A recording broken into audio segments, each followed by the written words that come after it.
On va maintenant retrouver notre invitée Déborah Kayembe. Bonjour Déborah Kayembe, vous êtes professeure à l'université de Harvard. On vient d'entendre notre correspondante en Afrique, à Kinshasa. On sait que le pape François s'est rendu plusieurs fois en Afrique, notamment en République démocratique du Congo, mais aussi en Centrafrique. Quelle relation particulière, selon vous, avait-il avec l'Afrique ? Et moi, je peux définir aujourd'hui, c'est les rapports la special relationship, une relation tout à fait spéciale entre le pape et le continent africain. Le pape s'est investi à discuter des conversations difficiles avec la population africaine, particulièrement en RDC. Vous avez vu un leader de cette grande envergure approcher les victimes des guerres et parler avec eux directement, les exhorter au pardon. Et ça, c'est un exercice que beaucoup de leaders n'ont pas fait à travers le monde. Mais aussi le fait qu'il a donné une sorte de signal à tous ceux qui sont en train d'exploiter les ressources naturelles en RDC. Il a dit: enlevez vos mains sur l'Afrique. N'étouffez pas l'Afrique. Laissez l'Afrique vivre en paix. Ce n'est pas votre champ pour détruire ou faire quoi que ce soit. Le peuple africain a besoin de la paix. Je pense que beaucoup des Africains aujourd'hui se souviennent de lui, se souviennent d'une voix forte, surtout en RDC, qui a soutenu le Congo dans les moments les plus difficiles. Oui, Déborah Kayembe, comment vous parliez pour les Africains, donc le pape avait un certain impact, était important pour eux. Comment est-ce qu'ils vont réagir à cette annonce de la mort du pape François ?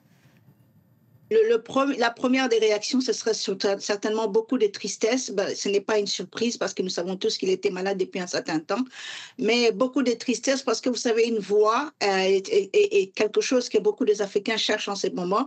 Lors de sa visite au Soudan, et que ce soit en République démocratique du Congo, il a ramené les grands leaders religieux à travers le monde pour venir voir ce qui s'est passé exactement en Afrique. On n'a jamais vu un leader faire ça dans les passés, donc c'était quand même un impact tout à fait positif pour le continent africain.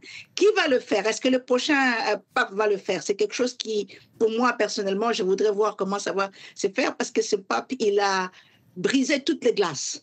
Et il est arrivé au sommet de l'endroit où on ne peut jamais imaginer un pape aller. Il a fait des travaux extraordinaires. Il a réuni toutes les personnes de différentes foi. Il a parlé des droits des gays. Et ça, c'est quand même extraordinaire pour un pape. Le continent africain perd aujourd'hui un soutien de très grande taille. Je suis d'accord, oui. Absolument, absolument. Il perd un soutien qui était honnête, ouvert et qui ne mâchait pas les mots concernant ce qui s'est passé dans le continent africain. Est-ce qu'on peut penser peut-être, si je puis me permettre déjà, si on commence à penser peut-être à la personne qui pourrait succéder au pape François, on avait déjà évoqué peut-être que cela pourrait être un pape qui pourrait venir du continent africain?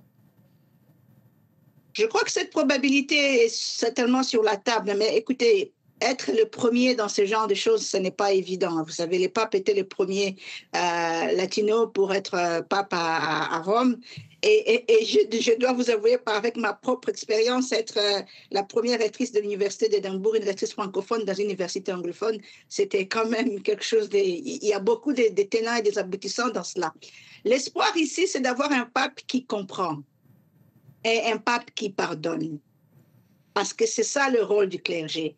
Et c'est très important pour nous que le prochain pape ne puisse pas être très loin de la réalité de l'actuel pape qui vient de partir.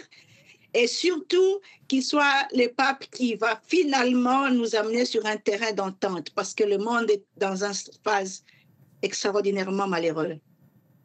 Merci beaucoup Déborah Kayembe d'avoir été avec nous. Je rappelle que vous êtes professeure. C'était un plaisir. Merci de m'avoir invité. Vous êtes professeure à l'université de Harvard, Édimbourg. Merci beaucoup. Je me tourne vers